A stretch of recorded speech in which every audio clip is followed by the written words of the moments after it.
When I was doing the research for this project, I mentioned it to my hairdresser, and he said, yeah, just a couple weeks ago, I was sleeping and I sat up in my bed, and there was my mother at the foot of my bed, and she was like touching my foot, and she said to me, I love you, son. And he said, I know it was my mother. She's been dead for 20 years, but I know it was my mother. Denise David-Williams is my guest, talking about something that's based on a real event, a real story. The film is called Love After. Thank you for having me, Wendy, and thank you for what you're doing. You're doing incredible work and doing an incredible contribution for the world. Love After was initially inspired by a story someone told me of what happened to her.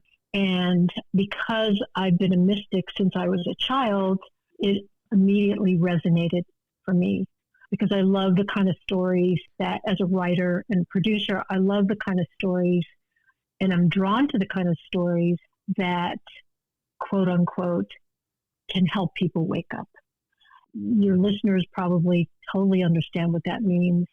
Just to expand in consciousness, to understand and see life hopefully from a higher perspective, that we are more than this physical reality. There is meaning and purpose to what happens to us, and we are not alone. So all of those themes are things that are deeply interesting to me. My company, Make Magic Productions, many of our projects involve those themes. So when I heard this story, I just thought, there's definitely a movie here. And I know the subject of, has a deceased loved one ever sent you a sign from the other side? Can the dead communicate with us? Is it possible? Is it real? I know this is in the zeitgeist. I know that people are starting to wake up to the fact that we are more than this physical dimension. So I heard the story and I started to develop it.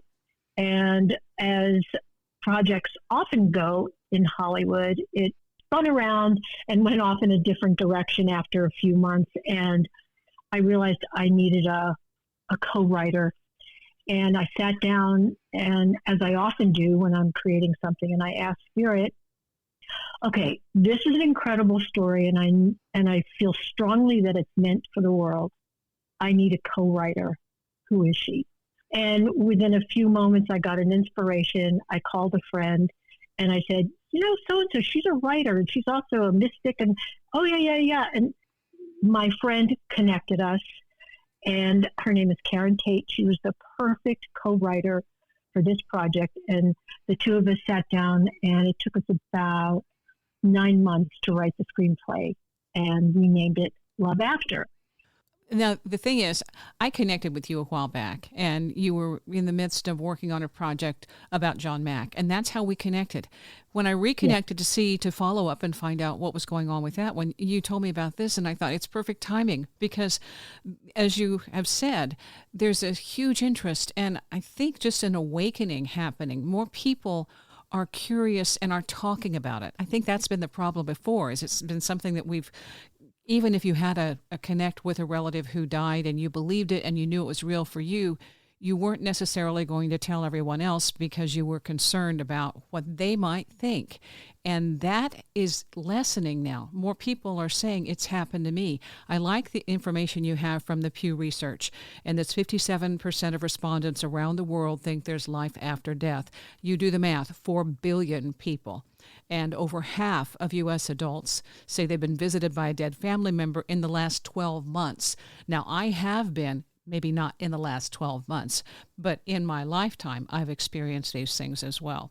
It's nice that these kinds of events and these experiences are finally getting more attention and being accepted as normal and not a one-off or making someone weird because they have the experience. Can you address that? Yes, and I agree with you 100%. And I'm speaking from personal experience. I can feel the awakening. I'm feeling it physically. I feel it psychically. People call it the ascension, the ascension symptoms. I'm very aware of it, and it's a good thing. I say it's all good, it's all God, but it can be very challenging. But to your point of this didn't used to be a subject that people could talk about publicly. It's so true. I have had many experiences with communication with those on the other side of the veil since I was a child. And it's very familiar, effortless for me. I had to realize that that's not true for everybody, or it wasn't true for everybody back then. But as you said, Wendy, people are waking up to it. They want to talk about it. I say, and I've said this for a while now, it's time to bring this out of the closet, so to speak. I used to be very reticent to talk about my mystical experiences because, people would think you were weird. My family certainly thought I was weird, so I kept them to myself. But it is time to come out of the closet because people want to talk about it. When I was doing the research for this project, I mentioned it to my hairdresser, and he said, yeah, just a couple weeks ago, I was sleeping and I sat up in my bed and there was my mother at the foot of my bed and she was like touching my foot and she said to me, I love you, son. And he said, I know it was my mother. She's been dead for 20 years, but I know it was my mother. That's my hairdresser, just in a casual mention of the project. Then our dog sitter, she said, oh yeah, my sister who died when we were children comes to me all the time. I think we will be amazed when it really becomes a topic of open discussion, how many people experience this.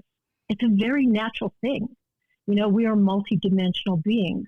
So it's very natural for us to be able to energetically connect to those who are not in a physical body. When you say you're a mystic, and you have been since childhood, and you said your family thought you were weird, how did that work for you? It was challenging because you want to fit in, My mother would point to me and go, that one's different. Like she didn't know what to make of me. I heard a definition recently of what a mystic is, and it really spoke to me. And it was someone who hears without ears, sees without eyes, and knows without thought. And I have had that ability since really I landed on the planet. And now I see what a gift it is to be, to walk through this life as an intuitive. Because the access to life is so much more expansive when you're utilizing more than just your small little brain, which is really just the focusing mechanism for being here in this 3D reality. So although it was difficult as a child, I not only came to accept it in myself, but it's become very validated as times have changed. Your podcast is so validating, for people who are just starting to wake up, the work that you're doing. I didn't have guidance till about 25 years ago when I started doing work with beings. It was a small group of us. This is how much I've come out of the closet, Wendy. Okay. Because I'm talking about it all. I don't care. This is who I am in Hollywood. I have no apologies for it. It's important. This is what I'm called to do. And I'm honored to be doing this kinds of films. And by the way, these are not documentaries. These are these are theatrical films that people will go to the movies to see. And, we know that one of the most powerful ways to reach mass consciousness is through film and television. It's a very powerful medium.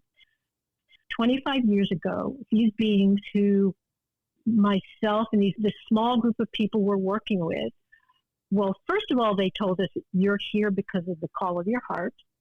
And they also told us this is happening all over the planet in different ways. And that was the beginning, in my experience, of the awakening of light workers who were to go out into the world and do what it is that we're now doing. And at that time, the light being said, those of you in the entertainment business will help raise the consciousness of the planet through film and television. That validated what I had felt from very early on. and it has stayed with me, and I can see how that is unfolding now through films like Love After, and then the one after that, John Mack the Believer, which it's just so incredibly powerful and huge and inspired. But we're not going to talk about that today. We'll talk about that next. Okay. There's something for the future, because that's coming out in 2025, right? 26. Oh, 26. Okay. That had to have influenced you in terms of the other things that you're doing as well. So how did that connection with that project in the works help you reach out and maybe become more comfortable with your own calling? Well, I would say I've been very comfortable with my own calling for a long time, but it wasn't really manifesting as anything tangible. It's like, yes, I know I'm supposed to do this, but what does it look like? What am I supposed to do? And then Love After came along. Actually, there was something before that. I wrote an autobiographical play, which is, at the heart of it, is about love. And that was kind of the first little step into putting something out into the world that could help people go deeper and think about things with a wider perspective. But then Love After just came in. It was so obvious to me that it wanted to be first. The process of writing the script with Caron was, for me, such a joyful one. I really felt that I was being guided, and as an artist, that's an incredible feeling, to feel that a higher energy is using your creativity to bring something into the 3D physical. It's a very joyous process, and it's a very humbling process, because I often feel like, well, I'm not going to take credit for the screenplay because it felt so channeled that it's not really me. And people go, no, you have to take credit because it is you. I think that's a challenge, because when we get information like that from that non-traditional source and non-physical source, then it's like, well, is it really mine? Well, it couldn't get here without you. So, okay, there you go. You can call it inspired. And that's what happens with this story, because a lot of people, as we're talking around it, this is after-death communication. And can people communicate with us? I believe they can. I've experienced it. The film Love After is the storyline when an African-American female economist faces the devastating death of her fiancé. She's forced to contemplate the possibility that there is life after death. And this is inspired by true events. The film came from that. So what's the backstory? So a woman that I knew told me her story. She had a fiancé, and she met this man. They fell in love. They got engaged, and he died in a boating accident. And then he came back to her. And that was the impetus for me saying, that's a film that I want to write and I want to produce. That's where it started. And we started developing the story more to the way it happened for her. And then she got uncomfortable with, quote unquote, exposing herself. So she dropped out. And that's when I turned to the writer that I just mentioned, Caron Tate. And we redeveloped it. We developed it in a way that would be, a story, but not just a micro story, but a macro story, in that the lead character, we made her an economist, so that she's very left brain. She's logical. She's got business degrees. She's the opposite of what we would call an intuitive or a right brain. And she's very hard driven. She doesn't think anything to do with anything that is not based in hard data is legitimate. And she meets a man. They fall in love. And when he dies, as often happens to us in life, when something catastrophic happens, we are forced to, pain is the touchstone of spiritual growth, that I've heard said, right? And we are forced we can become bitter or we can grow. And the character in Love After, she does become bitter, but then she grows. When he comes back from the other side to help her find her purpose, and she completely evolves. The journey she takes is from her head to her heart. And if all of us on this planet took that journey from our head to our hearts, I believe we would be living on an entirely different planet. That's what's at the heart of Love After.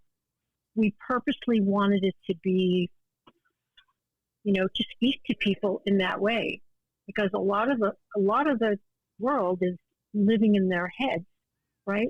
Yeah. And it's a very limited way to live. So the character does make that shift, and it's beautiful. It's beautiful because the contrast from where she was to where she becomes is a real hero's journey. It's also kind of a tearjerker, which is good. Yeah. It's tough. Even when you get a connect from someone and know that they're okay and you're supposed to be okay, you still have the pain of the physical heartbreak, the heartache. And it's tough because it doesn't just go away when you get that affirmation. I've had this with my grandmother when she died. I was grieving. She was very close and very influential for my own spiritual growth. And when she died, it was just that all of a sudden there's a void. And about 3 days or so afterwards, I was dealing with that. And all of a sudden I had this incredible infusion of joy. And she told me the song that she wanted at her funeral. And I didn't know that she was a huge George Strait fan, but the song was I Only Want to Dance With You. And so she gave me some information, which then was corroborated by my aunt who took her to a George Strait concert. The joy, it took away the pain. And so the pain was gone, and it was just that thing of it's okay now, it's okay. And with other people, when I've dealt with people who've lost significant others, whether it's a child or whether it's a partner, that's the first thing when they want to know is are they okay? And sometimes it ranges from the person being frightened because the light is blinking on and off and the clock has stopped or the songs are changing on the radio and they're like, oh my God, I've got a ghost. It's like, no. Who just died? Who just died in your life? Because they're trying to say, hey, it's okay. And then, you do more connects on what actually is being manipulated or changed or influenced in a paranormal manner. And then they can decide that, oh, this is okay. And sometimes it's like, okay, that's enough. That's all I need. And it ranges. It ranges with this kind of stuff that our society has not really prepped us on. We're still challenged by our beliefs and our experiences of the paranormal, the non-physical, and that's changing. But the people I have dealt with, there's that broad range of somebody who's comfortable with it and somebody who is still not quite ready for that. Does that make sense? Yes, 100%. I totally agree. Many people are waking up to being comfortable with it, wanting it. And like you said, there's comfort. Like in my experience, on the other side of the veil, they want to provide us with comfort. They send us signs, just like your grandmother did. It's like, we're still here. We're okay. We're with you. Love never dies. Yeah. That's what's at the heart of Love After. I'll share a story with you when our beloved dog died last year. His name is Budwin, a.k.a. Buddy. And he was my child. He was healthy to the end. He was 18 when he died. Oh, yeah.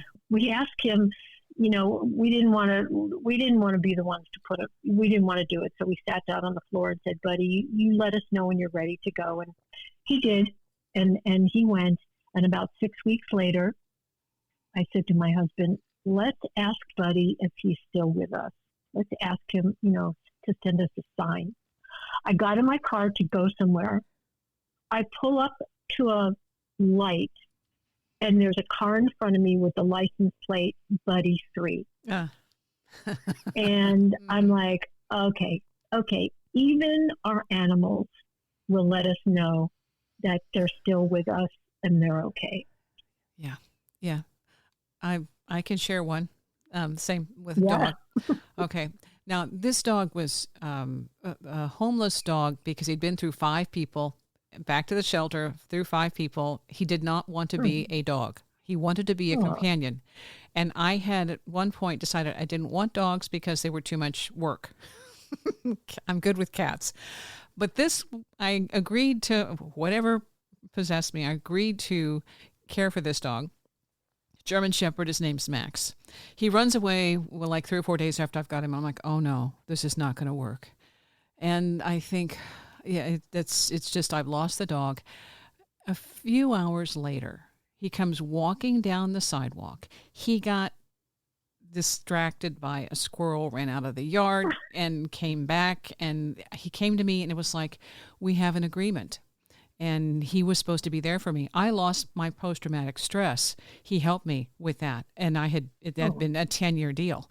When he was ready to cross over, and he told me when he was going to leave, he told me that he needed to be with me through a certain date.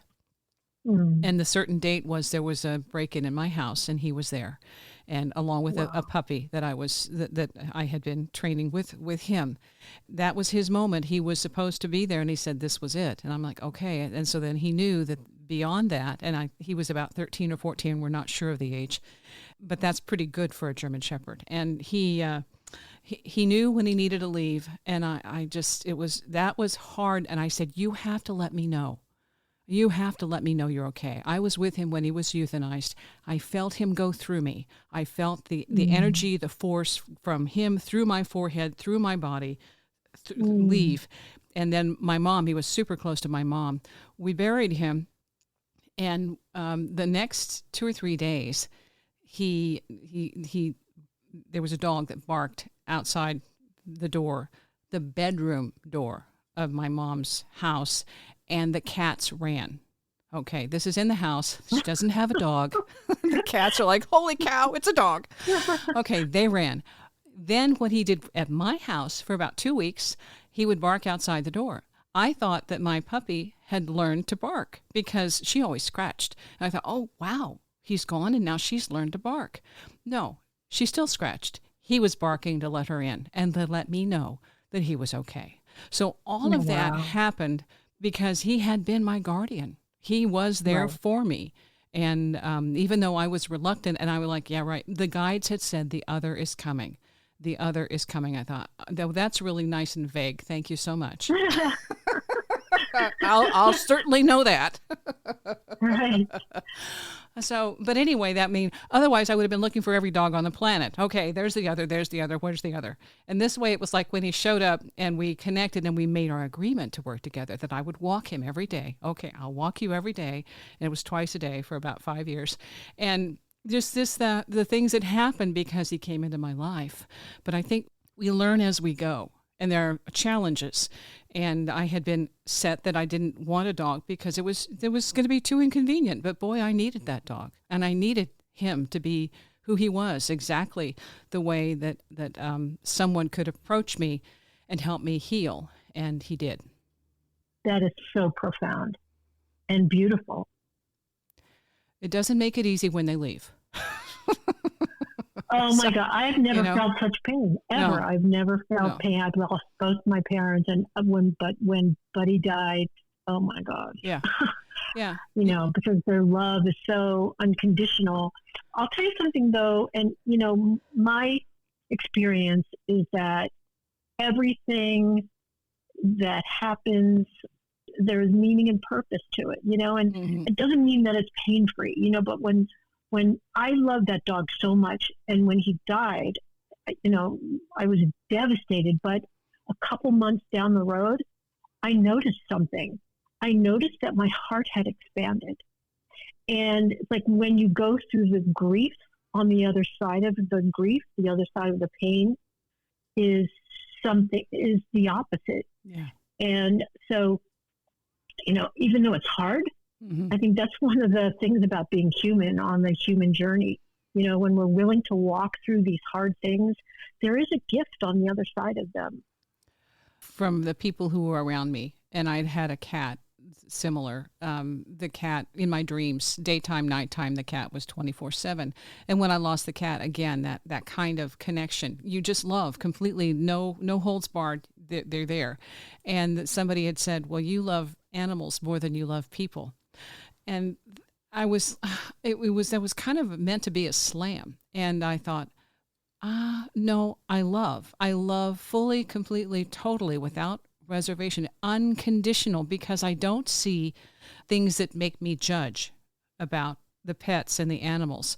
My challenge is with people, and I understand that, and I know that, but it isn't wrong to love so completely. What is wrong is when you block yourself. What is a challenge and a hurdle is when you say, well, I love that pet so much I'm not going to have another one. Because it's about us growing and learning how to love in different ways. Because I can be more receptive to some people when I learn, oh, that's my issue. I'm judging, and I have to set that aside. This is a human being, and I have to remember they don't love the same way animals do. No, I mean, animals teach us unconditional love. Yeah. When human beings, like you just said, it gets very complicated and messy, and that's okay. That's part of the human journey, right? Mm-hmm. Yeah. But animals are such gifts to us to teach us unconditional love and trust. So I totally understand what you're saying. You have to get outside yourself. And that's where we're willing to do that for a pet or an animal, because we see them as dependent and needing us to decide to be there for them. And that's a hurdle. That's a jump. That's a leap. That's the faith that it takes to invest in a being that's only here for a short time. And somebody, the children say, why are animals' lives so short? It's because that's how we learn. That we have to, at some point, invest in something that's temporary, which our lives are temporary. And so I'm hoping, with your work and you investing, knowing your background, you have a different perspective that is open and allows these things to be legit and real. And that's what I like about what you're doing. And that's what I'm looking forward to in seeing your films. Thank you. Yeah, thank you. By the way, I want to put this out because I know you have a substantial audience. We are still looking for the right director. And what we're looking for is an African-American woman. It's an incredible opportunity. I've talked to several potential candidates, and they haven't been the right fit. I'll know her when I meet her, but anyone listening who wants to weigh in, we are still looking for a director. Okay. We'll put links in the description for the show to connect with that. Great. Experience is definitely important. The most important thing, though, is someone who is a collaborator, a team player. I've put together an incredible group of people, talented, nice, like really nice people. We're going to shoot it in Atlanta. Everyone brings a lot of love and joy to the project. Our lighting designer started not his first film, but he worked on E.T. I mean, he's a legacy, a legend in Hollywood. I said, would you consider doing this? He goes, well, it all depends on the script. And he read the script in a day, and he called me and he said it was really hard to finish it because I was reading it through tears. He said, I loved it. So I said, that means you'll do it? He goes, yeah, absolutely, I'll do it. So we have an incredible team put together. We have the male lead is cast. So I want a director who will obviously resonate with the material, obviously, right? Yeah. But yeah, they need some experience, some real world experience. This is a feature film. It's okay if they come from television, but they need to know how to get on the set and do what a good director does. All right. The word is out. The potential release date for this. That's really hard to say. As my film school professor used to say about all things Hollywood, it all depends. So I can't really say, but we have a shooting schedule of about 29 days. Okay. Which is not a lot. So as soon as we have our director and the rest of the financing is in place. We have some, and then, all the other variables fall into place. We shoot it, and so I can't really say, but I do know this. I do know that this has, well, I feel like everything in my life has divine timing, and this is certainly no different. Yeah. People get frustrated because things don't happen on their schedule, their timeline. And I've seen so many things happen where there was a reason that it was delayed. And the other people that come to the table as a result of the delay, it's like right place, right time. Totally. And especially films like Love After, where they're going out into the world with a purpose. Of course, entertainment. That's very important, right? That goes without saying. But with a deeper purpose, I feel like there are higher forces that are in charge. And I listen, and then I follow the intuitive guidance that I get. And yeah, sometimes the ego goes, why is this happening now? But I know better now. I know better that divine timing has way more wisdom than me. And so I surrender to that. And I just do the next indicated step. And people show up when they're supposed to show up. And they end up being what my friend used to call by divine appointment. Like whoever that director is going to be, she will be by divine appointment, meaning she'll be the perfect right fit at the perfect right time. Okay, we have to mention that you began as a PA, a production assistant at Lucasfilm and Steven Spielberg's Amblin Entertainment. So you've been around the block a time or two, and you started with some people who might have had a little bit more of an appreciation for the intuitive belief lifestyle pattern, given the things that they came up with. So I think that was a good start, a good launching pad, just to even be involved and associated in that group. What was it like? Am I dreaming? No, you're not. Dream on, Wendy. No, not at all. I mean, even though I was not in consciousness where I am today, something on a soul level, and I was really like a fly on the wall, because I was very privileged to be there, but I was just a lowly whatever, I mean, part of my job was to transcribe the audio tapes from the meetings between Steven Spielberg and the production designers and the producers of what E.T. would look like. So I would take the tapes and I was just transcribing them. And, at the time I didn't have the words, but something on a soul level felt like I resonate with these people because Spielberg, Lucas, these are very evolved souls, right? And they came here with a purpose. At least that's how I see it. And so it was amazing to be in that kind of heady atmosphere and no accident. When I look back on my journey to having a production company and doing these films, it's like every single piece of the puzzle needed to be what it was. Even the really hard times, the times where I went, what the hell am I doing? Yeah. I don't know what to do, where to go, where to turn. I don't know anything. It's all gone away. It all was purposeful. It was all part of the chain of events that needed to happen to get me here so that I could do the work that I fully, that I am meant to do. And, for anyone that's listening, I want to offer some hope, some hope and encouragement that whatever it is you're going through, in my experience, there is meaning and purpose to it. And there is a gift at the end of it if we just look for it. I know I used to be very resistant to that idea. It's like, no, this is just random bad shit. But you know what? It's not. In my experience, it's not. Because some of the very hardest things that I have gone through, after I've gone through them, I'm like, oh my God, thank you, thank you, thank you, thank you, thank you. And I can honestly say every bit of that has made me who I need to be to do Love After and to do John Mack the Believer and whatever else I'm meant to do. I agree. I agree. And when you have friends who kind of watch from the sidelines and know that this might not turn out okay for you, and they might be saying, "Oh boy, that's not good. It's going to be tragic. It's going to be catastrophic, and you shouldn't do that." And yet somehow, it's there on your playing field, your game, and you're thinking, "Well, I know this isn't necessarily what I had planned to do, but here it is, and I have to do it."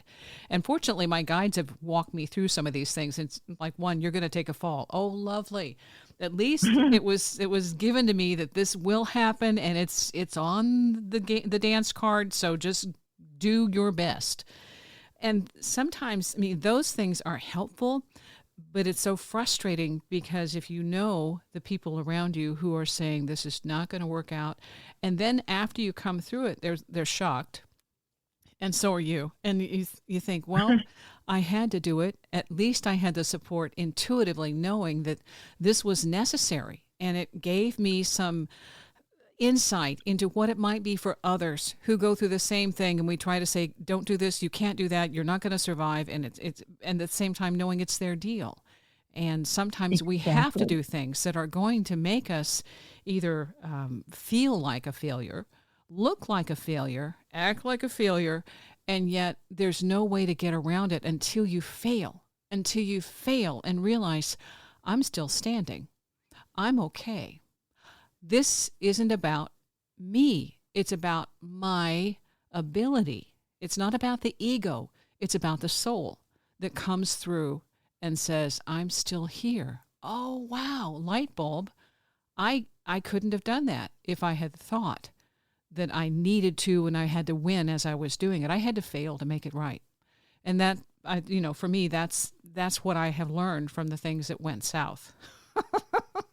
Right. Well, Earth is a very difficult schoolroom. Oh, yeah. It's a very difficult, messy, and painful, and unfathomable sometimes.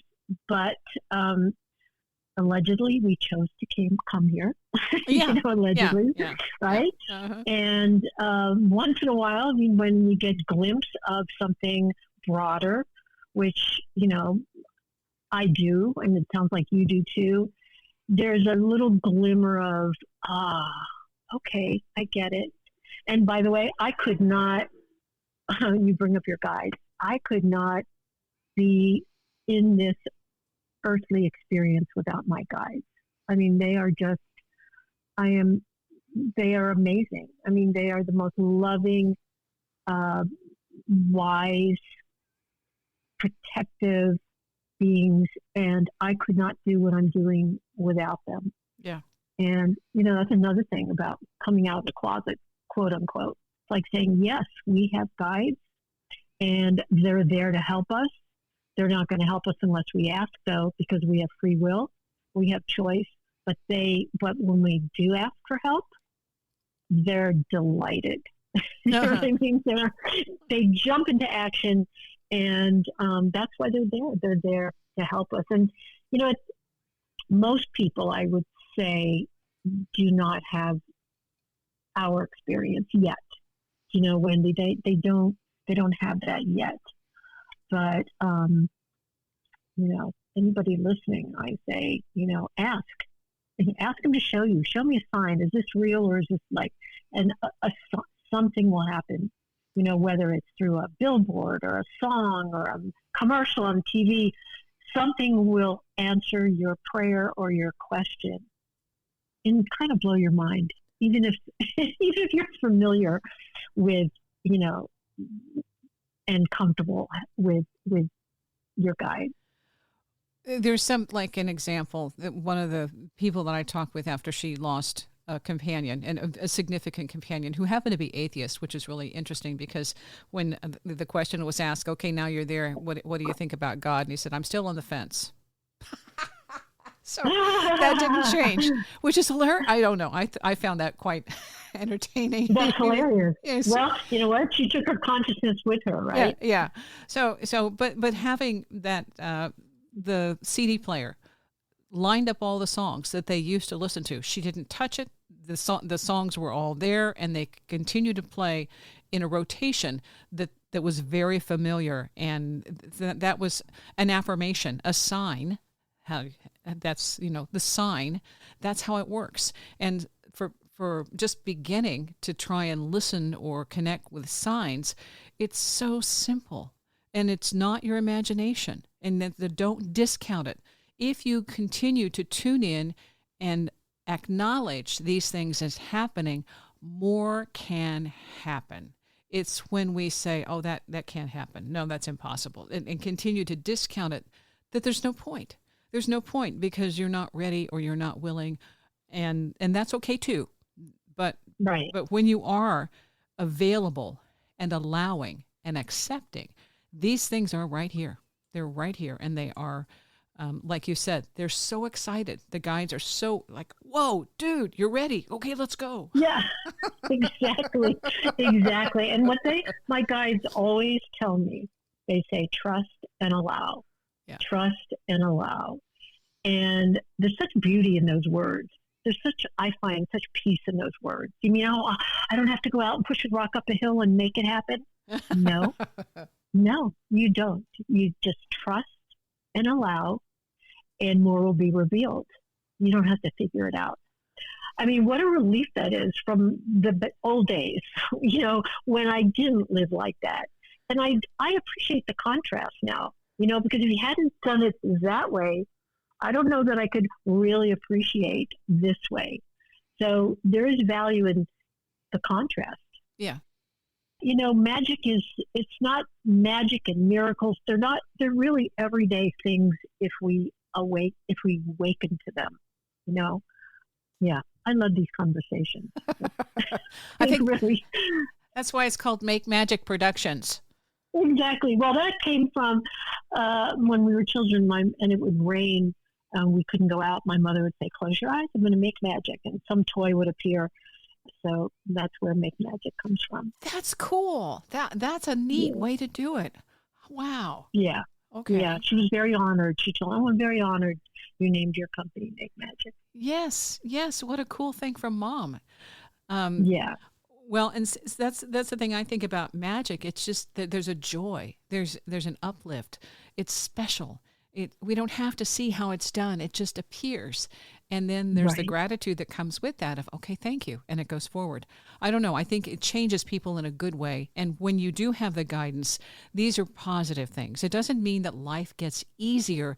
It's just we're more comfortable with the challenges as they present themselves. It's like, all right, this is something that, it's just one more issue that I can address. And I know it's here and there's a way to get through it. It's just up to me to figure out how. And at the same time, know that this is what's going on for everyone. Each of us is learning how to connect the dots. And I appreciate that we're finally able to talk about it without being shamed, ostracized, and hidden in a closet. So, totally. It's a work in progress, but at least it's on the level that we have more films like this and we have more people who are contributing with their voice. Yeah, I agree. I did a couple months ago meditation, and I instantly had this visual of being catapulted out into space. I ended up in a round table, little round table, it's kind of low. I had like all this little curly hair, and my hair's straight now, but I recognized that curly hair to be me. And there were like 5 little light beings sitting around the table, and we telepathically communicated, and they just confirmed what the guides have told me for a long time, is that this is a relay. We're communicating with you, and then you're carrying it out. It's a relay. And I came back in this meditation, came back to Earth, and then from a distance, I saw all these lights lighting up around the planet. I still see that image so vividly. Yeah. And the guides have, confirmed, yes, this is a relay. We're working together to bring this. Yeah. Yeah. I see that as consciousness. Yes. People lighting up the consciousness as, awakening. Yes. Yeah. Yes, exactly. Well, okay. So at this point, looking for the director. So the director would contact you at Make Magic Productions? Yeah, there's an email address there. makemagic@icloud.com is my email. And again, I'll put links in the description. Okay. Is there anything you'd like to add? I just want to thank you again, Wendy, for what you're doing, because you're doing really a service to the world, helping in the evolution of consciousness. It sounds so whatever, but what you're doing is incredible. And I thank you for having me on and to talk about Love After. I feel like we're privileged to be aware and awake to have this conversation. It really warms my heart. And thank you. Well, I appreciate all that you're doing, and I'm looking forward to your films. First, Love After, and then the other one with John Mack, The Believer. Even though you can't talk about it, okay? That's just John Mack, The Believer. I mean, I can, but we'll put a pin in it for now. It's on your website, so that people can. It's on my website, yes, right? Find out about it. All right, because yeah. I was excited when I realized that the family signed off and you had full permission to go after this. And I think that's what really inspired me to follow up and say, hey, when's it coming out? I want to know. All right. So there we are. Yeah. That makes two of us. Yeah. I'm not the only one. No. There's more out there. So, so there you go. Exactly. Okay. All right. Well, thank you. I appreciate your time. And for information about this and the film and when it will be out, makemagicproductions.com. That's the website. Thanks, Wendy. And thank you for listening. When we were children and it would rain, we couldn't go out. My mother would say, close your eyes, I'm going to make magic. And some toy would appear. That's where Make Magic comes from.